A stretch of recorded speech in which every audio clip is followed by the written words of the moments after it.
Morning, everybody. I'm Phyllis. I'll be the person facilitating today's meeting.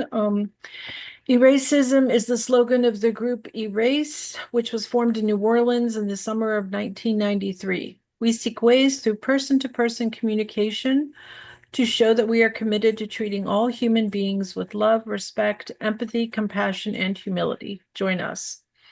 Erace is an organization that does not espouse any political party, and we have no religious affiliation. We believe in acceptance of all people, and no personal attacks of any kind will be tolerated.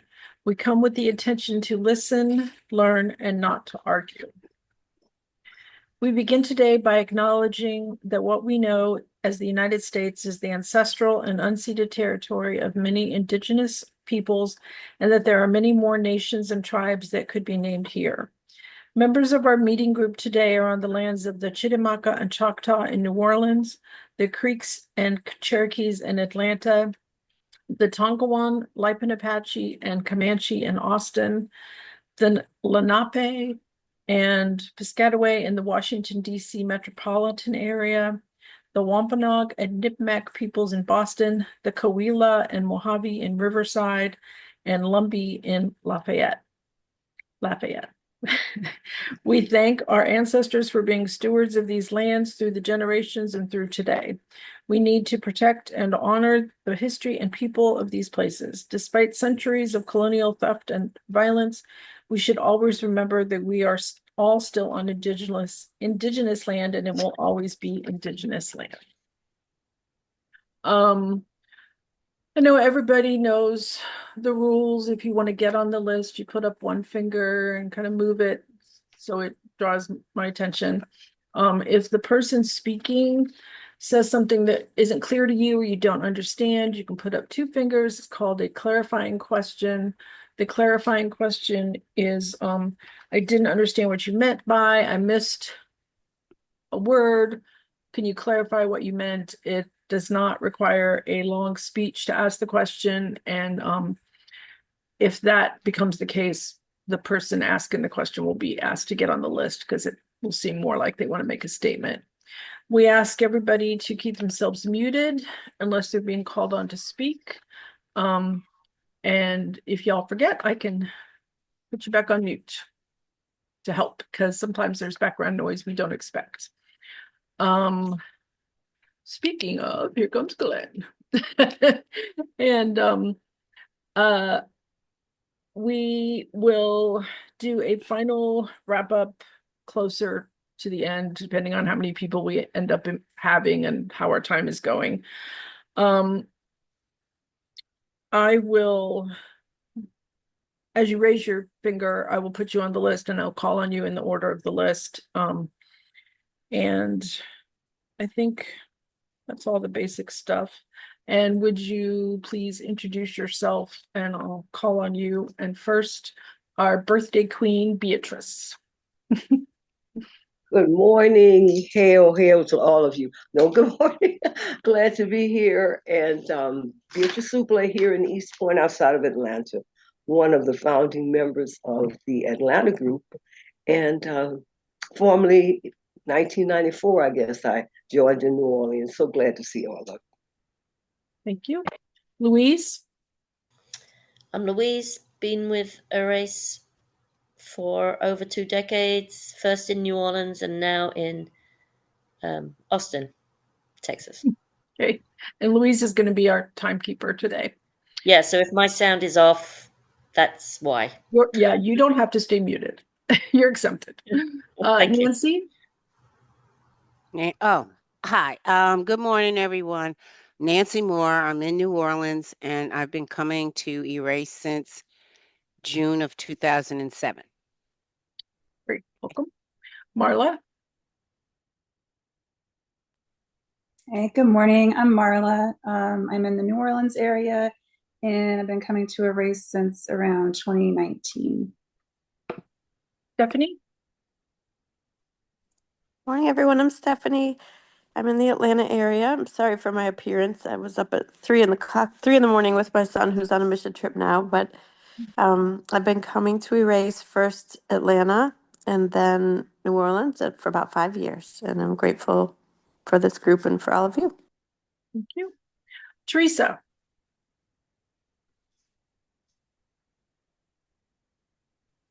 Hi, I'm Teresa Roberson, running late as usual. I'm in Fayetteville, North Carolina. I've been coming since August 2022. Glenn. Name is Glenn Abdullah. Been coming to race since 1994. Glad to be here this morning. Thank you. Larry. Yes, good morning. I'm Larry. I am your DEI member. Good morning. Okay. um, thank you, everybody. So I brought this article because, well, first I say I did not watch the Super Bowl. I did not watch the halftime show when it was going on. When I got up Monday morning, first thing I saw about the Super Bowl was the local New Orleans man who raised the Palestinian and Sudanese flags during the performance, um and some interviews with him eventually. So that was the first thing I knew, and then I started seeing posts by people who look like me saying it was the worst Super Bowl halftime ever, and I couldn't understand a word, things like that.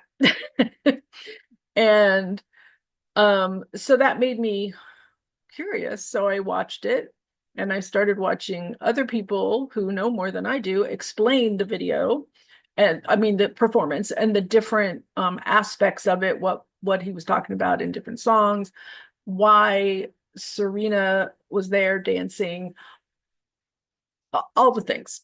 The Samuel L. Jackson playing Uncle Sam, just I just feel like there's just so many layers, and he put them together sort of brilliantly. Um, One thing I found out this morning that didn't make me super happy was his jeans cost $900. So I'm like, that's a lot for a pair of jeans. Um, so, oh, great. Um, so having said all that, and I'll say more at the end when it's my turn to speak again, the list is open. Louise. Well, I had the same thing as you. I didn't watch the Super Bowl or the halftime show. I was watching the score just because I didn't want the Chiefs to win, and they didn't. So I'm so happy about that. But yeah, uh, not that I'm an Eagles fan either. Obviously, I'm a Saints fan. But anyway, I digress. Um, and yeah, I watched it later, and I watched also people, breaking it down, and it was great. I thought really, really good. And Lisa. uh, the holding up I still haven't clarified that. They said it was a dancer gone rogue. Mhm. Um, Correct. and is that true? Yeah, Yes. which I think is great. Gone rogue, or it was all arranged, and Kendrick Lamar is going to pay for his, bailing fee and all of that. Hopefully, I thought that was just, spot on, and I really appreciated that. Um, I think that's all I've got to say. Really, it was just really good, and yeah, I had to have it broken down too, um, because I'm really crappy at listening to lyrics anyway. At the best of times, I can't catch lyrics, um, but yeah, I thought that was really good. Okay. There's this great thing. I don't know if it would have worked during the halftime show, but like subtitles or closed captioning, I do that for almost everything I watch now, just to help me, because also I watch a lot of Korean TV. Um, so and they have that in videos too. So next is Teresa, and then the list is open. Okay, so I was one of the people who did like it, and I only knew three of his songs, and I didn't get all the references, so I had to look it up after the fact to see all the significance of different things. But one thing that hello. One thing that I did get, or I made the association with, was Samuel Jackson playing the narrator. And that, to me, when I watched it, he was like a highly modernized, stylized griot, which comes from a West African storytelling tradition. So they kept coming back to him to advance the narrative. And in addition to playing like this griot type role, of course, anything you bring from the motherland is going to get transplanted to a foreign land, changes and evolves. And they had 13 minutes to do this because traditionally a griot will be the center stage and the performer who tells history and whatnot. But I also found his role to be part griot, part foil. If you guys remember from English class, you have two characters that are basically diametrically opposed, and his character also served that. He was Uncle Sam in the sense that it was like the conservative, this is what our country was founded on, whatever. And then you get a character, well, I'm going to call it a character. So you get a character like Kendrick Lamar, who is bucking the system. He is revolutionary. He is whatever. So those two were a perfect foil in that sense, and I really appreciated it. Of course, like I said, I only knew of three songs. Like I never knew that Drake and Serena Williams dated, for example. And so when Lamar did his song that he's getting sued about because he's calling he's calling Drake basically a pedophile and a colonizer. It's like, oh, that's why there was so much build up to that point. And if you noticed, for those of you who watched the halftime show, when they had that opening drone shot, they had those geometrical shapes to make you think about the game console. So you knew that the entire performance was as if it were happening inside of a game. So then you have um Jackson's character saying, "This is not how you play the game. You're too loud, you're too black, you're too ghetto, you're too da da da da. They don't want you to play the game like that." And so I love the dynamics between Jackson and Lamar. I absolutely loved it. And to me, it's what I would expect for somebody who is a Pulitzer Prize winning hip hop artist. He's not going to come out and just do some simplistic, put me back on the list. I have far more to I'm say. sure you do.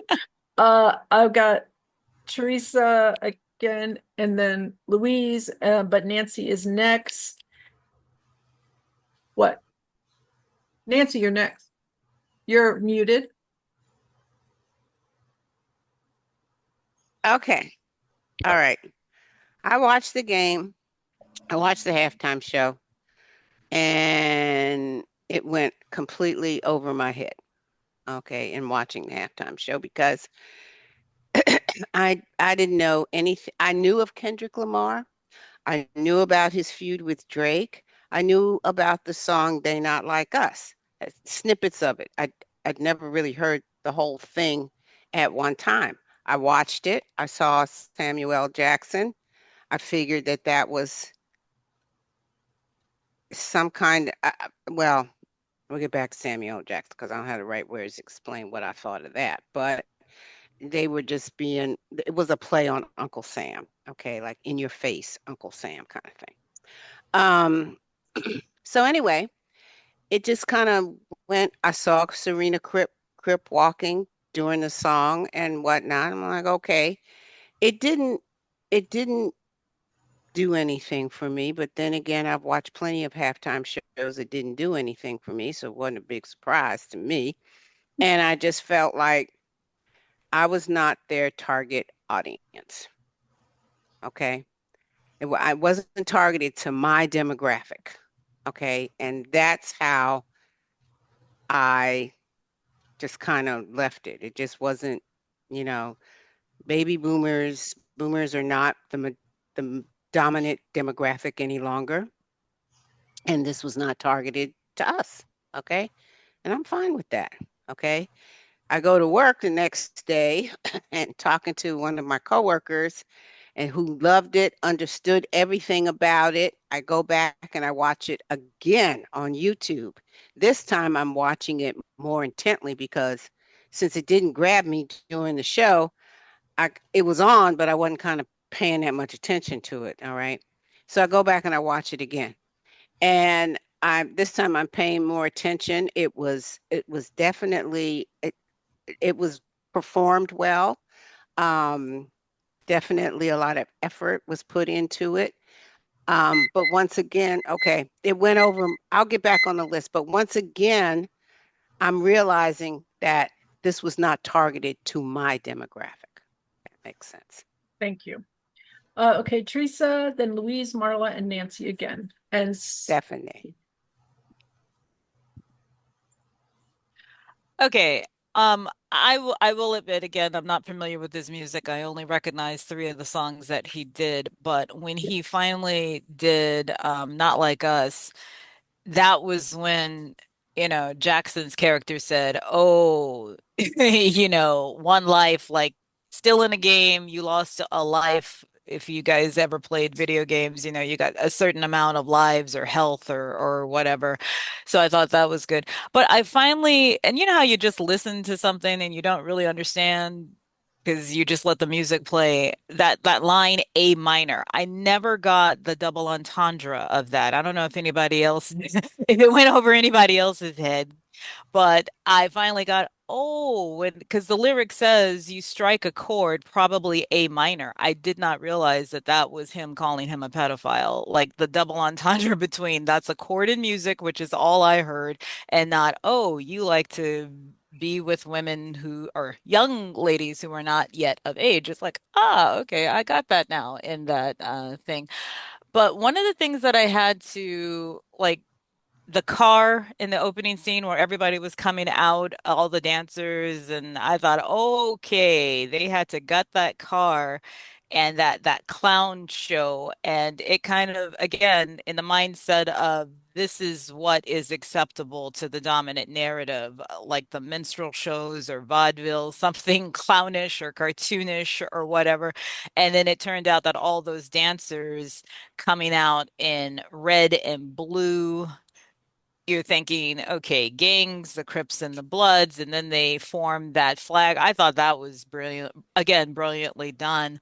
I did not realize until I looked it up afterwards that that model car was the car that his father owned when he brought him home from the hospital as a child. It's like, oh, okay, so that's the significance of the car. But again, you guys know I watch Bill Maher, love him or hate him. He does have on some interesting guests. And of all people, he had Kid Rock. And I just thought, "Ugh, okay, I'm glad I'm drinking while I'm watching this. My dry January's over. Maybe I can deal with Kid Rock."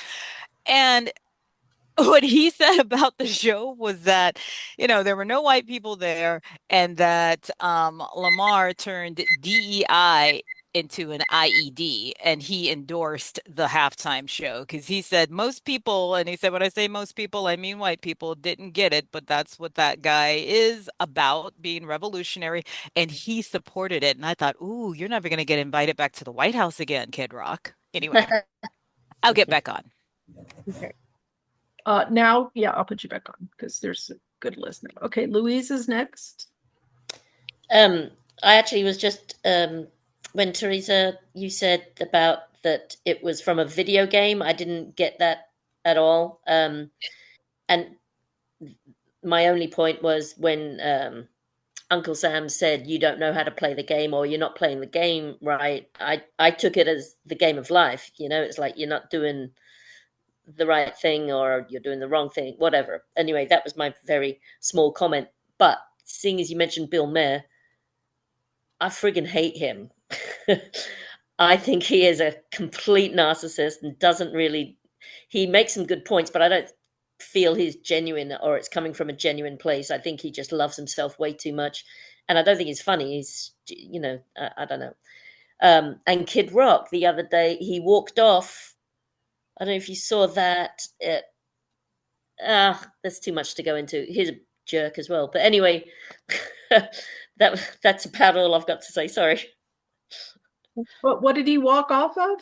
Well, he was there for a birthday party of some member of some other band. They were in Nashville or somewhere, and he was standing. He was supporting him, but he was doing the clapping thing, and the crowd apparently weren't into it enough. And he was like, well, if you're not going to be into it, I'm going. And he walked off stage. And it wasn't even about him, it was about his mate's birthday party. Anyway, yeah, he's just, I guess you don't need to be told how much of a twit he is anyway, but there you go. Thank you. Marla, you're next. Yeah, I've got a lot of thoughts and I really can't organize them well. But the first is just that when I read this article, which was great, by the way, the op-ed, or I guess is what you would call it, the level and the amount of white folks who make everything all about us. It's just like the irony of that with this halftime show. Like that's I thought about that for a while. That's really a lot of, I think, his point as well. The hyper white focus and the white narrative. But the other thing I wanted to bring up, I wanted to know more about the Crip Walk. When I saw Serena Williams, and I went down that little rabbit hole, and everybody was like, oh, the Crip Walk is from the Crips and the Bloods. That's where it originated. But in fact, there was a gentleman named Henry Crip Hurd. He lived from 1924 to 1991. He was an American professional dancer who danced mostly in black vaudeville theaters and nightclubs during the 40s and 50s. He lost his arm and his leg in a train accident and had struggled walking, but did not have a sufficient artificial leg. So he walked using a crutch, and he wound up learning to dance both with and without his crutch, hence the C walk or the Crip walk. And I think people say C now because crip or cripple is something that we typically don't say any longer. So I thought that was fantastic. I really enjoyed learning about that. And I just want to also add, all of this is a perfect opportunity for anybody to use Google. Like it's just a great opportunity to learn more. The more you know, the more you grow. And I would specifically say white women, we really need to use Google more. Anyway, that's it for now. Thank you, Marla. Nancy, you're next again. Okay, and white men too, Marla. I also, well, I wanted to say that the other part of it is that in listening to WWL, okay, apparently that Monday when I didn't listen to WWL that day, a white woman called in. She thought the halftime show was horrible. It was just horrible. It didn't appeal to her. She didn't like anything about it. So Scoot asked her if, in fact, when she was younger, did she listen to the Four Tops? Okay. And she said, oh, yeah, I listened to the Four Tops, but that was different. And he said, no, it's not. Not different. It's a different time. Okay. That's what's different because Kendrick Lamar has a very strong white following. So what you're talking about is just a difference in time. And that's where he explained the thing about the demographic. Open my eyes up to another thing, I'm feeling like, okay, well, maybe you should have a halftime show where there's something for everybody, kind of similar to the Monday Night Football intro, which I love. I always sit there and watch it because every week is different, and it has something for I think for everybody. But the marketing is targeted to a younger demographic, the more dominant demographic, which is millennials and Gen Zs. Okay. Boomers, you are not the demographic any longer. You are not the dominant demographic. Marketing, it's about money. And who are they targeting their show to? Those people that are going to bring in money. Okay. I'll get back on the list later because I'll got more to say about that. Trying to see who just raised their hand. So Glenn. it was Glenn. Beatrice, I do have you already on the list. Next is Stephanie, then Beatrice, then Teresa, then Glenn. Okay, good morning, everybody. I loved the halftime show. I'm a Buffalo Bills fan, so I was maybe almost not going to watch it, but I ended up watching and loved it. I didn't catch everything. I have a little bit of trouble hearing everything, and so I didn't catch everything, but I caught a number of things. The divided American flag, and obviously Uncle Sam saying, "No, tone it down, tone it down. The white people won't like that," and I think they were bending over with the implication that, America was built on the backs of slaves and some other things. So I sent a few things to my kids who I know loved it. They follow Kendrick Lamar and love him and knew about the Drake controversy. But same thing, I woke up and saw a lot of white people saying it was horrible. And it gave me a flashback to last Super Bowl because I'm single, I guess single, but I didn't have the only invite I had for a Super Bowl last year was an all white group that I had never been to their house, but I didn't want to be alone. So I went. And when Usher performed and Killer Mike, I saw them and they actually said out loud, "Wasn't he in jail? Wasn't he just arrested?" And they looked at me and they said, "Do you know this music? Do you like this music?" I said, "I do know it. I do like it." And Killer Mike's a great guy. One of my friends from my choir is a backup singer and he's a really good guy. He's a family guy. And they were, Usher taking his shirt off. And I'm like, let the man take his shirt off. He looks good. It was like microaggression after microaggression. I felt like I was going to throw up when I left there and I never went back. And this Super Bowl, I intentionally watched it myself because there are so many, that white perspective of this isn't me and what is this? And I don't like the strong, black man who's standing up against whatever. It's so sickening to me that they either know the narrative and don't are threatened by it or don't like it, or they don't know how important some of the messages, the courageous, brilliant messages were that he was giving. So thanks, I'll pass. Thank you. Beatrice, you're next. Yeah, first, thanks to everybody who's really educating me a lot about what went on at the Super Bowl. I realized that I very seldom look at football at all because it's something that Larry and I used to do together. And yeah, I wasn't even I mean, it would be on, but I wouldn't be paying attention. And so on Super Bowl Sunday, I had My Fair Lady on, Turner Classic Movies, and all kind of stuff. But I have another television that it's called my television that never goes off because the button that you push it on with went back into it, and you can't turn it off. Anyway, it's always on. So I was going back and forth looking, and I missed the halftime show. So when this article came, I went to YouTube and I loved it. I understand that I don't know what the world he said, but I love the way he was moving. I love what was going on. Uncle Sam, and I know the underlying information, all that was there, all that was trying to be said. I didn't know about the video game part. But the thing is that, just like Nancy's saying, whenever I look at a performance and the people got on real short clothes and all their breasts are showing off, I decide, y'all not, it's not for me. I'm not going to criticize you and say you're not talented and what you're saying is not worthy and what you're doing is not valuable. You are the poet. This young man, Kendrick Lamar, is the poet. This is today's poet. He's doing stuff Langston Hughes. The reference in the article that the black men performing as the American flag were a visual modern takeoff on I Too Sing America, Langston Hughes. Come on. So it was wonderful.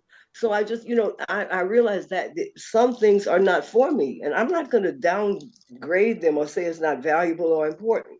It's not my demographic. They're not out there doing it for me. But what they were doing, what I saw on YouTube, I thought was wonderful. Go with it, Kendrick. Do it.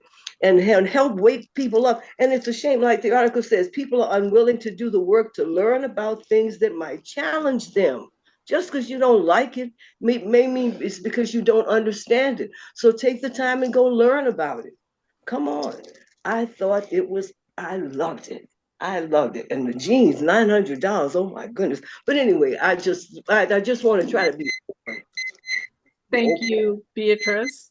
And I want to say welcome to Teresa's friend, Mr. Malcolm, Dr. Malcolm. Welcome back. I know you were here and you left a minute. And if you want to get on the list, you can just put up one finger like this and I'll write your name down and I'll call on you. You want to be on the list? Okay. So we've got Teresa, Glenn, Nancy, Larry, and then Malcolm.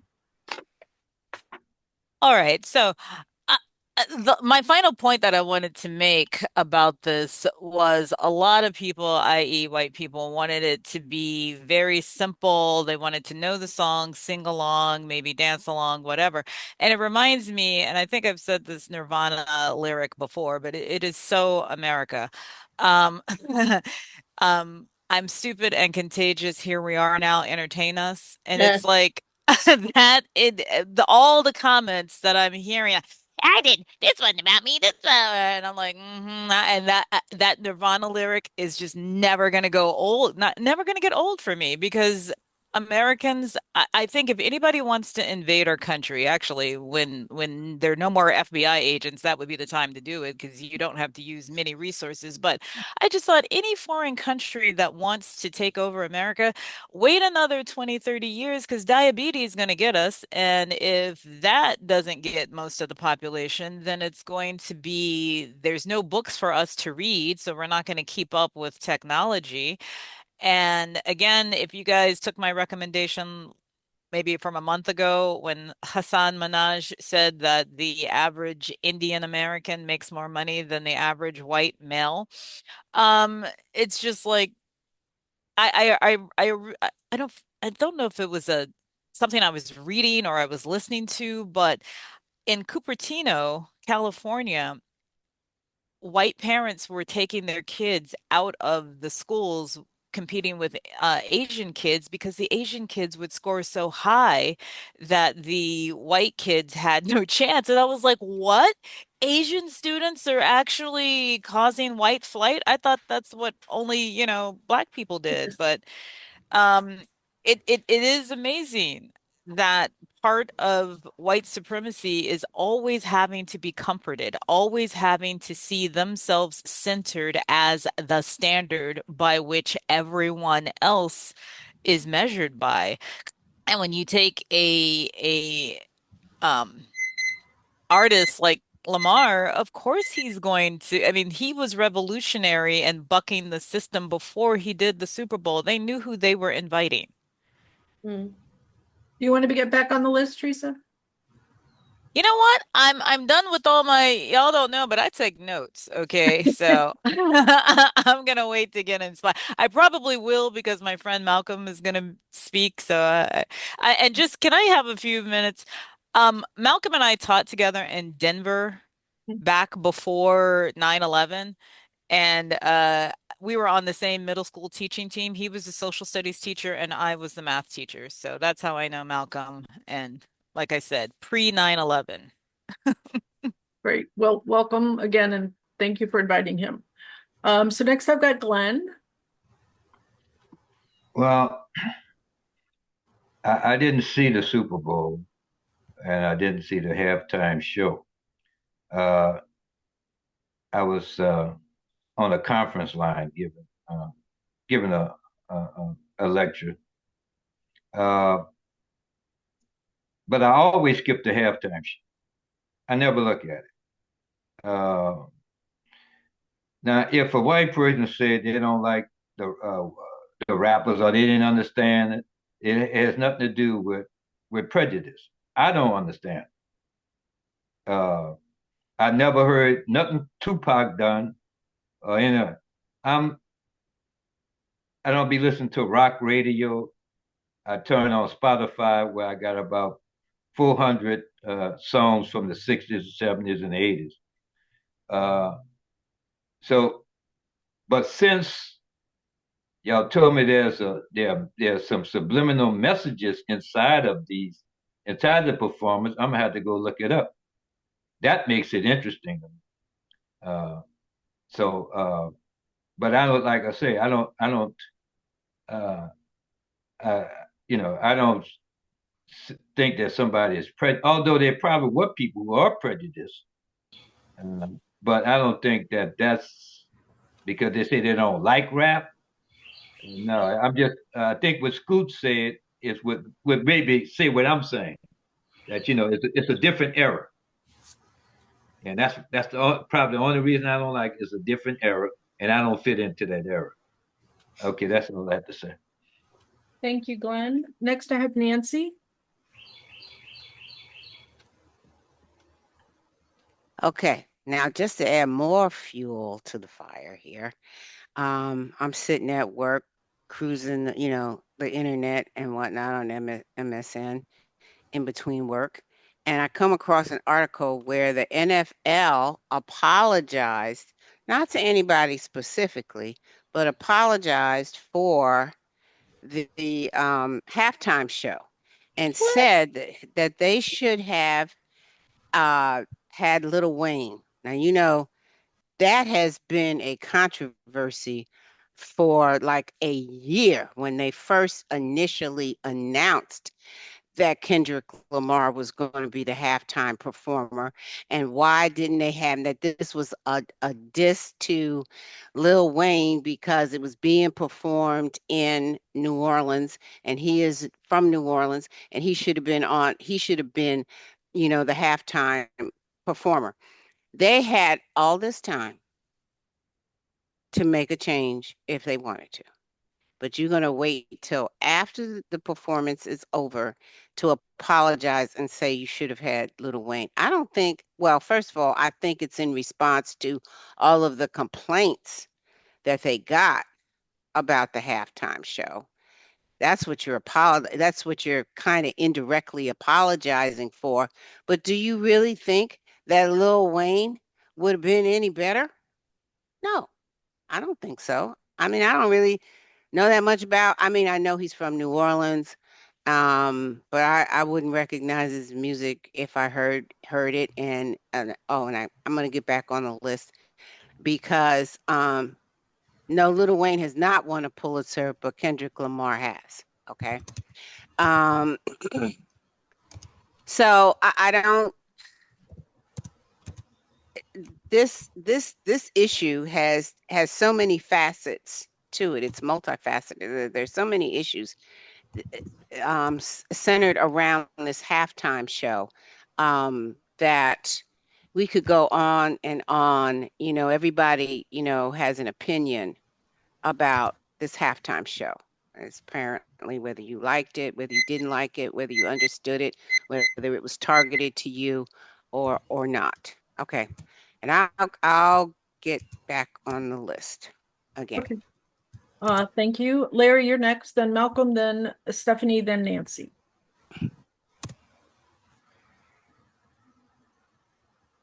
Oh, you have to unmute. Sorry, we keep muted if we're not. Yes, that's all sorry. right. Okay. Thank you.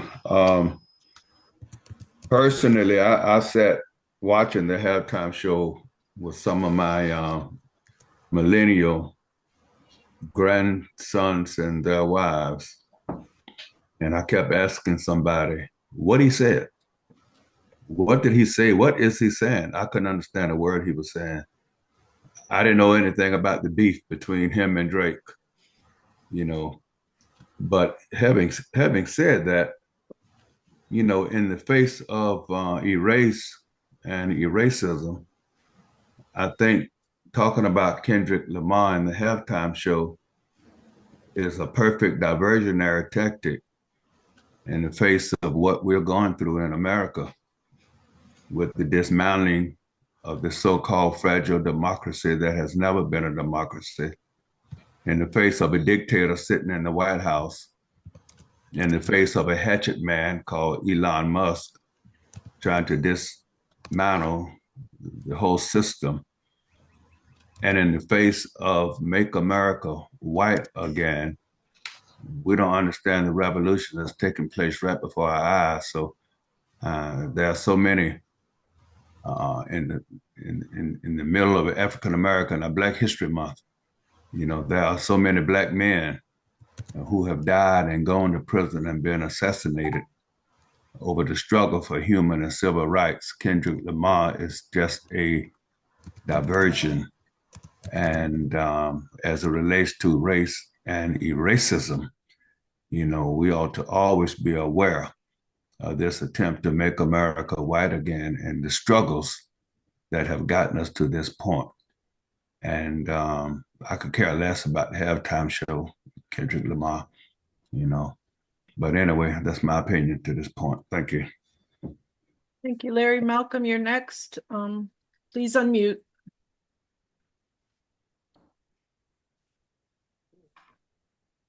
There we go. Thank you very much for allowing me to join your group here. The discussion's been very interesting. While Teresa and I have talked about some of this, and I have another wing of I understand all of where most of you are coming from, but I think there's one thing that has drawn me into this is, and I thought about it overnight after Teresa and I talked. The one thing I think, and I'd like to get back on the list too, but the one thing I want to say is that it's nice to see you all discussing it and in a calm way, because two things are happening. One, they're right. The NFL was apologizing for not selecting Lil Wayne, but the reason they didn't select Lil Wayne was because at the time that they made the selection, Lamar had an outstanding album going on, and it didn't include Drake at that time. It was a very good album, and I had listened to it, as well as some of the students that I had that I know and ran into. They had listened to it and said it was pretty good. I think that is the reason they decided to go with Lamar, because Lil Wayne hadn't been doing anything audio-wise for quite some time. Now, with that so said, they end up apologizing not for the halftime show. They apologizing for not selecting Lil Wayne, but the controversy had started, and I believe they had signed a contract. And I think in the New Yorker, one of them said that the contract had a buyout clause, and I don't think the NFL wanted to pay the money to buy out of the concert. So that would just cover that. Now, the things that were said. So that's your time, Malcolm. I'll put you back on the list. Sure. Okay, so next we've got Stephanie, Nancy, and then Malcolm again. Thanks. I didn't know about the NFL apology. I'm hoping that was fake news. I don't know. Because I was so proud. I've been so proud of the NFL for how they will put end racism and things like that and just stand up. And the fact that the Orange Man was attending this event and that this still went on, it just made me literally jump up and down that Kendrick was doing what he was doing when the Orange Man was there.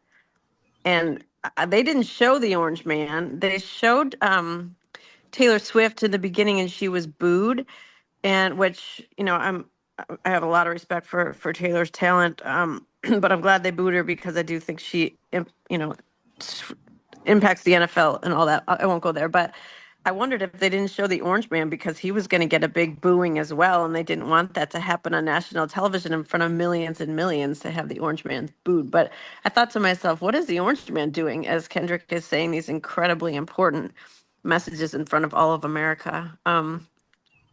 And I don't know how I've gotten to this point without hearing "Make America White Again." I feel like I should have heard that before because it's exactly what it is. And thank you for that.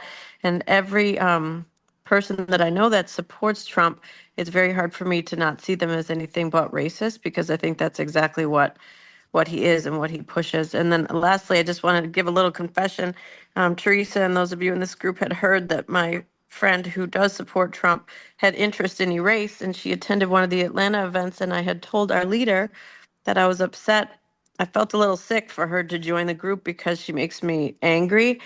And then I thought, well, she invaded my safe space. And then I heard, it's not about making Stephanie safe. It's not about making, here's that white, privilege of wait is about me being safe. No, it's not about me. It's not always about me, my perspective. And anyway, I'm just really grateful for this group. So I think that's probably almost my time. I'll pass. Stephanie, Nancy, you're next. Beatrice, did you want to get on the list? Oh, is my hand still up? No, but you're unmuted. I thought maybe you were trying to get I'm so child. Okay. Just wanted to check because I might not have seen you. Okay. Nancy, go ahead. Okay. Who? Marla, you're right. they did take end racism out of the end zone, and that was came directly from Trump, that he wanted that. He didn't want that on, and they caved and took that out, which it seems like everyone is caving under pressure for what he wants and whatnot. But back to the NFL, I personally felt like, oh, another issue. Woman came on WWL and she felt that the halftime show, now this is before, like weeks before the halftime show. Okay, I mean before the Super Bowl.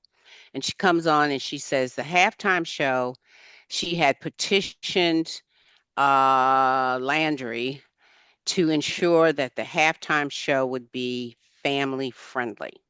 She did not want to see any half naked people or any profanity being used during the halftime show.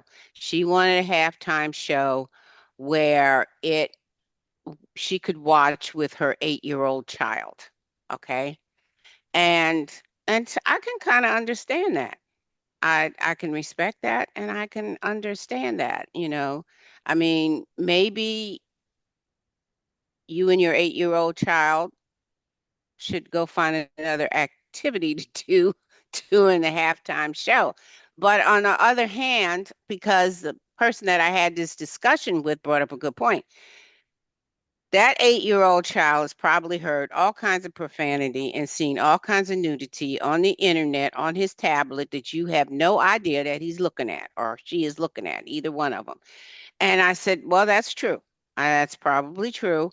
I said, however, with you sitting next to your child and you have to explain what's going on television and that you don't condone it and you're not comfortable with it, it makes for an uncomfortable situation.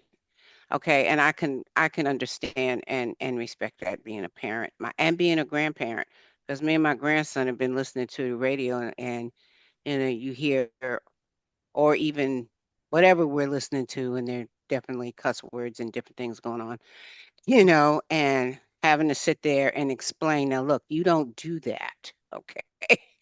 um, can be uncomfortable and can, kind of make a situation take a different turn, if that it goes from enjoyable to like teachable maybe or something. But anyway, so I could understand that. But then the other thing that, okay, I'll get back on the list. We got 10:50. We still got a few minutes. I'll get back on. Okay. Malcolm's next, then Nancy again, and the list is open if anybody else wants to get on the list. Let me just say this, and by listening to all of you, I like the range of where you're coming in at, but I think that we need to, and I guess the Reverend, I don't know if he's left us or not, but I guess the Reverend made some very good points. I think we are in the middle of this game of shooting with the shotgun. We'll shoot it at the wall and see what sticks. And right now, the things that are sticking are most about race, or most about trying to understand or trying to force us into believing that DEI causes all these problems. I was somewhat insulted by it because my theme that I wrote for part of my doctorate and part of my master's was about inclusion and ways of inclusion to put people at rest. So that ease and more at ease, how to include it. And we've done a pretty good job in some ways.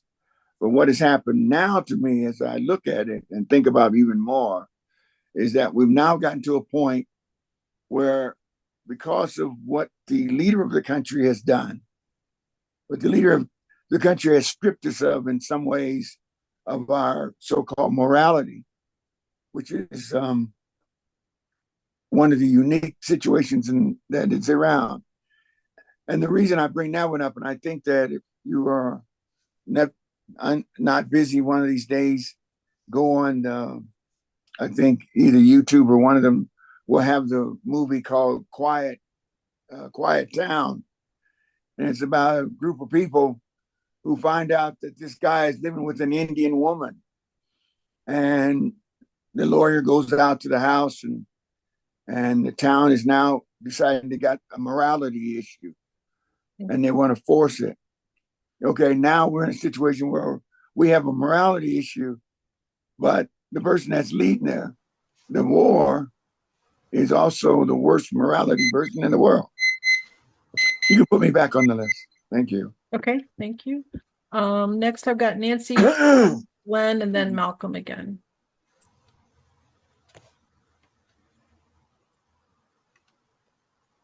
You're muted, Nancy.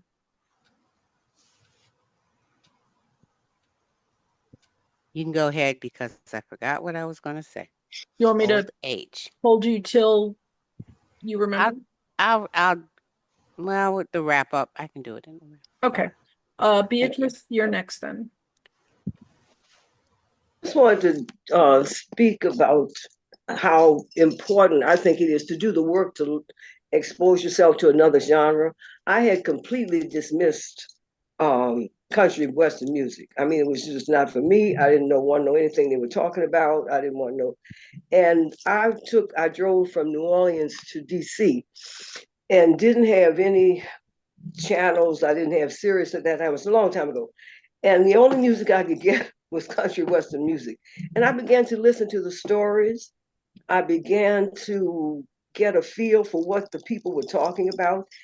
And it changed my perspective on it. It was work. It was work because I had developed an attitude about it. And I wasn't this was not my people. I don't know what they're singing. I don't want to hear nothing.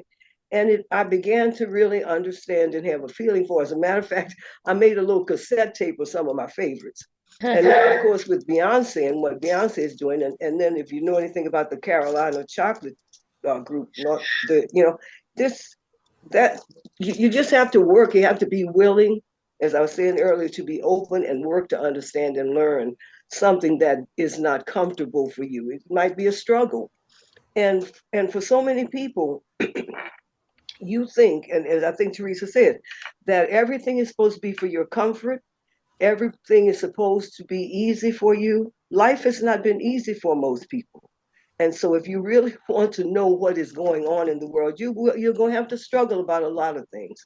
And I think that is what people are not often willing to do, particularly when it has to do with entertainment and when it has to do with shifting genres, when being open.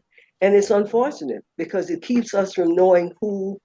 If you don't want to learn something about someone else's culture, then it makes you smaller and it keeps you from learning what is important to people. So I just am grateful that Kendrick Lamar is the talent that he is, and that we who were those of you who listened. Oh, I did. The one word I didn't understand was the revolution will be televised. I understood that. Thank you, Beatrice. Glenn, you're next, then Malcolm. And then the list is open. Yeah, I heard something about Kendrick yesterday. Listened to somebody speak of him that he gives messages in his songs. It's the first time I ever heard of, and he said in one of his songs that he said the church didn't help us, and he said the mosque, speaking of Islam, didn't help us. So those are some strong messages, uh, saying that these institutions did not bring the people into a better situation. So I think, and what he said, what I'm hearing from what y'all are saying, his songs being explained at the what he said at the Super Bowl, what he said about Trump, and I I think it should be a discussion on it because I think that's signs. These are signs from God. I look at them as signs from God that you're put on such a big stage and saying what you were saying. You're you condemning the wrong and giving a big place like that to do it. So so no, I don't think that we ought to be talking about something else. This is it's important what was done, and it's for us and the benefits that gonna come from it. That's all I have to say. Thank you, Glenn. Malcolm, you are next again, and then the list is open. I can take maybe one more person. Anybody's dying to say something. All right, thank you very much. Let me just piggyback on a couple of things. One, let's deal with the country and western thing because I think that's a very good place to begin. Up until 3 years ago, maybe even four now, country music basically was only allowing a number of Black folks in the circle of country music.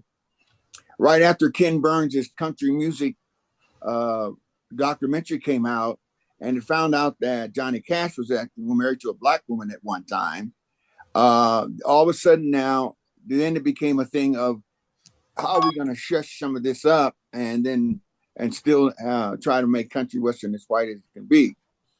But at the same time now, things start being exposed that there was a Black man who actually was on the old Grand Opera stage, was one of the first to be on the Grand Opera stage. So what we have now is an evolution of people opening up genres that we've given so much to, and we've given a lot to country western people of color have, from Mexicans to even Asians and of course Black people. So this the expanding of our own intellect into everything that we're talking about and the people of color is there. Now the different genres that have come up, some of us are comfortable in some of them, and others we're not comfortable in them. So, I think what we need to be able to understand is we need to find out exactly what we're doing with the Kendrick Lamar and where he's going with it and his message. And it did bother me that he said the church didn't give us much. I think that as far as people of color, the church has given us more than probably that we realize, and a place of safety at times. So thank you. Thank you. Teresa? And then we're going to do the wrap up. Okay, I wanted to respond to a couple of things. You know, it's easy for some people to say, well, I just want to ignore this, that, and the other. But if you look at the game, you have two black quarterbacks, which it seems like the quarterbacks are the most important players on the field, but the whole team gets the goal. I understand that part. You got two black quarterbacks, mostly minority men on the field. Why shouldn't it change and represent? Some people were upset that Lettucey sung Lift Every Voice and Sing, and it's like, why are they singing the black national anthem? It's like, well, you see how many black players are out there? I mean, why shouldn't it reflect? I don't even know why they don't sing, and I'm sure somebody's going to correct me, but I kind of feel like Dominicans have taken over baseball. They should sing their song, whatever their national anthem is, because it's just disingenuous to keep saying that you are not going to see race or whatever. But speaking of the Orange Menace, I think it's going to be very interesting for those people. Again, I used to use the Super Bowl as my personal deadline for getting my taxes filed. And at one point, I was just like, "Ooh, do I want to do this? Because I don't want Elon and Big Balls to have access to my." And it's like, well, they already have access to your information, right? And they're not discriminating who they're going to fire. They don't care what race you are. You're a federal worker. Again, I think any country waiting to invade us, they're going to wait till they fire the mass firings of the FBI. The FBI is the only reason we are as safe as we are, and now they're going to eliminate that. So expect that to happen. And for people who were saying, "Oh, I didn't understand the lyrics," are you learning Russian? Because it's coming. Are you learning Mandarin? You think you don't understand somebody who is speaking English? You could just look that up at least. And I put some lyrics in the chat, and I also the only article that I found that I thought was decent about Samuel Jackson's, because I could not find anybody else who wrote about Jackson being like a griot type role. But I'm gonna write that in my blog, or I'm writing that, and that's gonna drop tomorrow. Thank you. Thank you. Where do we find your blog? I'll put the link in the chat. Yes, please. Um, okay, well, that is a wrap on the discussion. Now we're going to move into the wrap up where everyone gets 1 minute. And I'm going to call you in order of how I feel like it. Um, so because I don't always go in the order of the screen the way you think it might. I'm going to start with Glenn.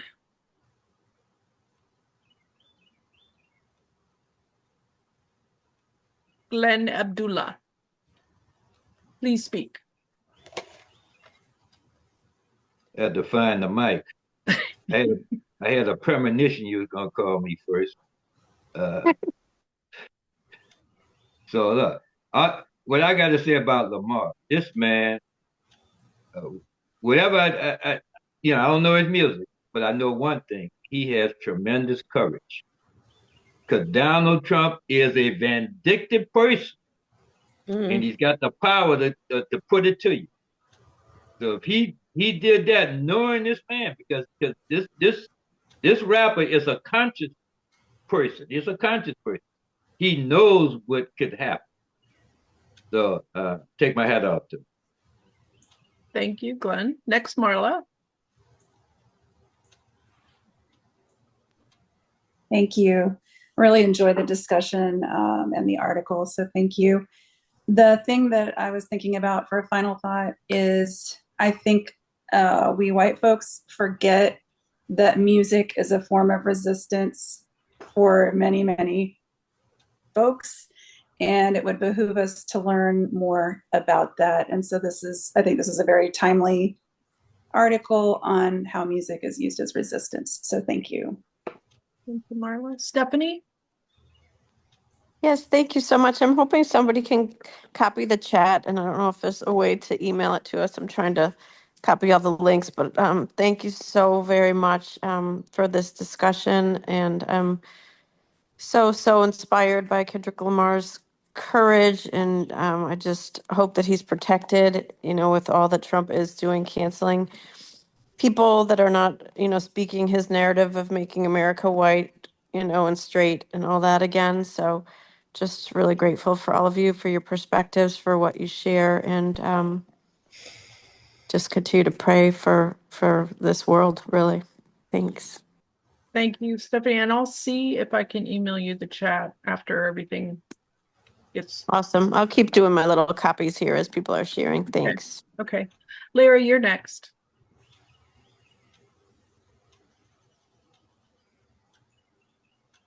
Muted. Still muted. Can you press your space bar and hold it? Do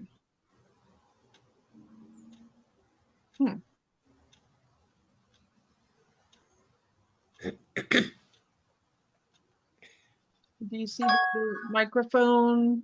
You look at the bottom left of your screen, the little microphone symbol.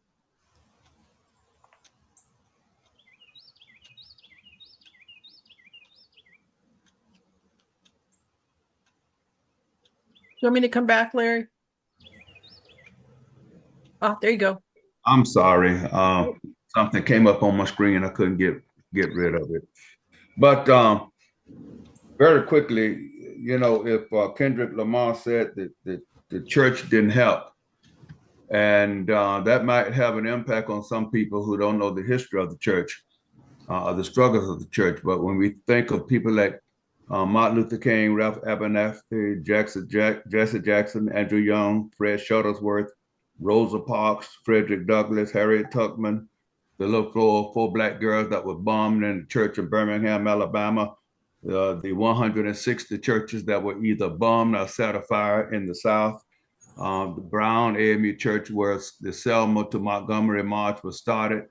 All of these was work of the church, and we can't keep the church out of the current struggles that we're in. And when we ever try to forget about the church, then we make a dreadful mistake, a dreadful error, and we'll stay stuck in neutral, and we will never be able to go forward in this country. And I said at the beginning that I am your DEI member. I am your diversionary member. I'm the Christian voice, and I would not try to deny that Christian voice. So be careful how you try to shut off the voice of the church. Thank you. Thanks, Larry. Malcolm?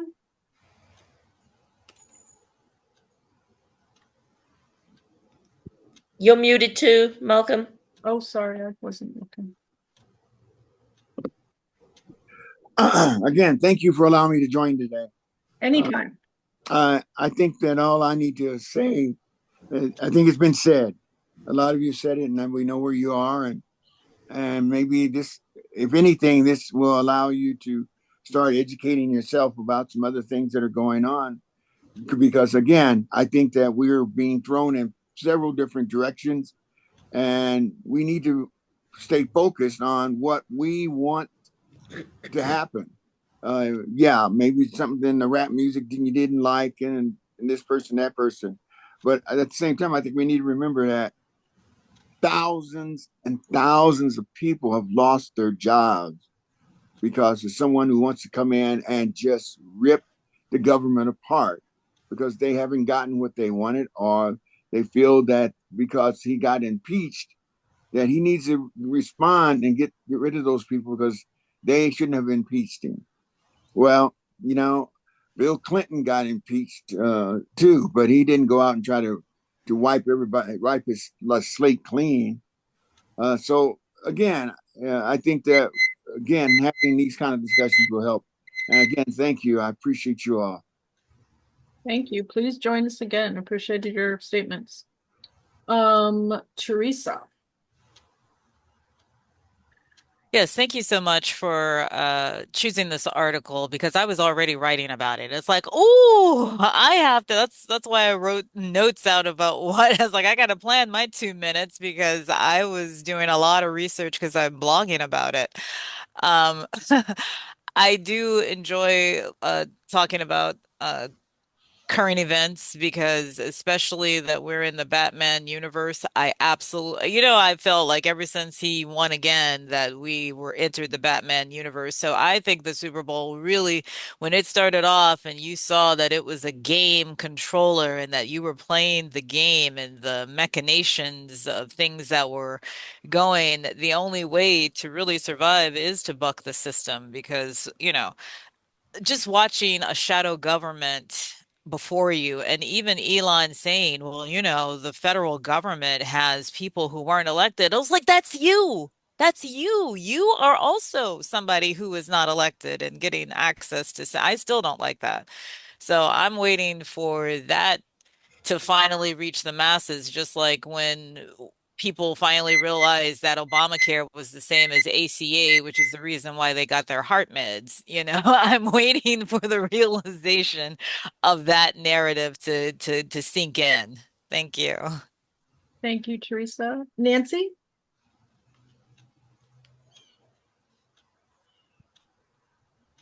Very good article. Sparked a lot of discussion, and there's a lot of facets to this, and could definitely in future erase discussions could be a continuation of the facets that were brought about in this discussion. Thank you. Thank you. Louise? So a few things. I think Beatrice said, "Oh my God, I just went blank." Oh, country music, and saying that expand your likes and dislikes. I really just had a vision of you driving down some.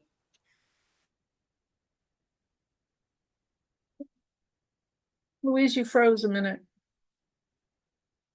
all sad love stories, right? And I'm not a big fan of country and western either. My limit is Patsy Cline. I adore Patsy Cline. Um, but this, I think they call it bro country. Ugh, yeah, sorry, I can't go there.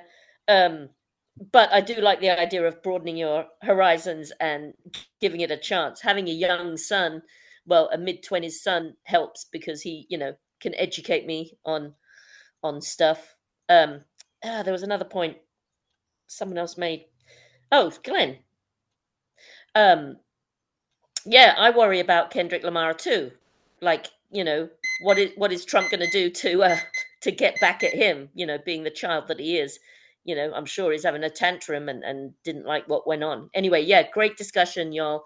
And Malcolm, please come back every week or every other week, rather. Every If other you come back every week, we won't be there. But please come back because we really, enjoy having different perspectives. Thank you. Thanks, Louise. And I saved our wise woman birthday Queen Beatrice for last. Thanks for this discussion and conversation. I love that. I have two images. One is the images that were in Kendrick Lamar's halftime show.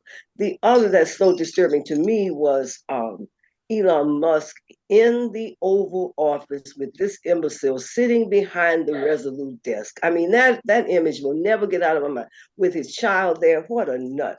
What an imbecile. Anyway, the New York Times had an article to an editorial and about Kendrick Lamar, and they said that he's a poet, he's talented, but they said we shouldn't look to him to save us. Don't ask him to do what he's not there to do. And I just think that was an important statement.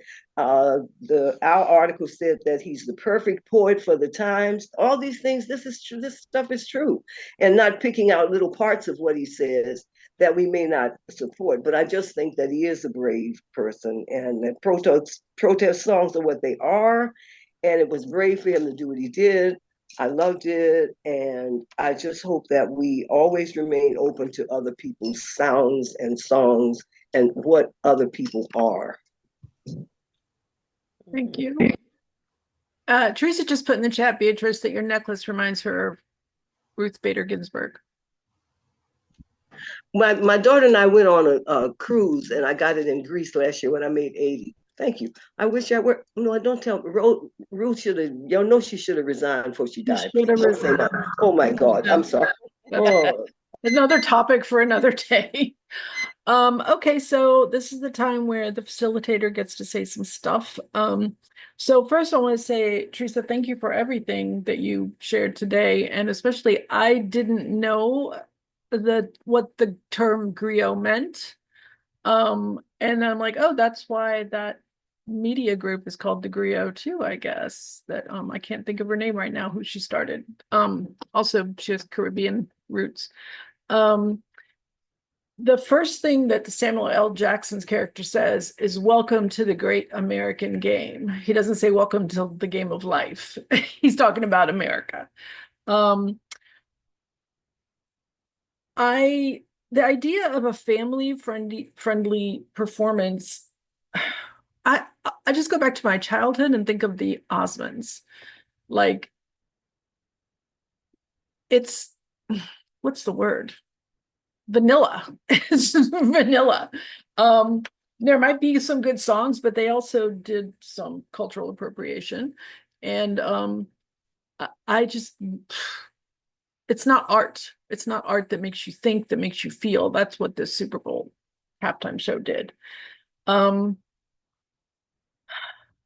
also heard, and I haven't verified it, that not only did Drake date Serena, but he also dated SZA, who sang. So two of his exes were featured, which I'm happy if we never have to hear from that man again, Drake. Let's see. The idea that, is there a rule that the person who performs at a halftime show has to be from the town where the game is being played? Like, no, of course not. Why then? Because it's New Orleans, would we have to think it has to be Lil Wayne? It could be a lot of other people who did some performances in pregame show, which I've seen videos of. Like, again, name just left my head, but I really like him. And not the white guy. John Baptiste. Not Jean Baptiste, the one, Trombone Shorty. not him either. The one with Not the, him. Oh, I was so happy to see Trombone Shorty and John I Baptiste. mean, I love Anyway, both they of don't make them. black men like that in Fayetteville. What's the one who was on one of the nighttime shit talk shows? That was John Baptiste. No, Roots. The No, not him either. Okay, I'm sorry. I'm having a very senior moment. Um, I'll figure it out. Anyway, so I think the idea that, oh, we should have invited Lil Wayne instead of Kendrick because he's from New Orleans, that makes no sense. And B, I loved what you said about how you got it, you worked to listen to and understand country music because it's not common in your world to listen to that sort of genre. It's just you have to train your ears to listen to music that you're not familiar with. And Louise, I would like to recommend to you the Chicks, especially the song Goodbye Earl. And I don't know who sings it, but Before He Cheats. There's a lot of good feminist country songs. And of course, Beyonce's country album. I do know them actually. Yeah.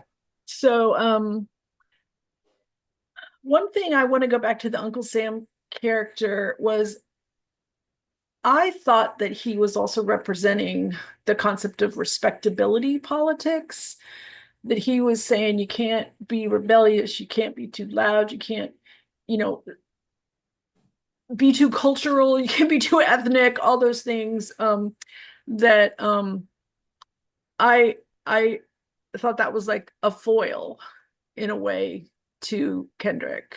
And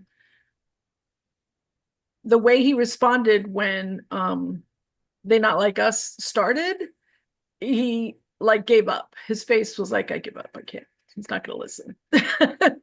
And I think he doesn't show up again after that. But I thought that was also excellent casting.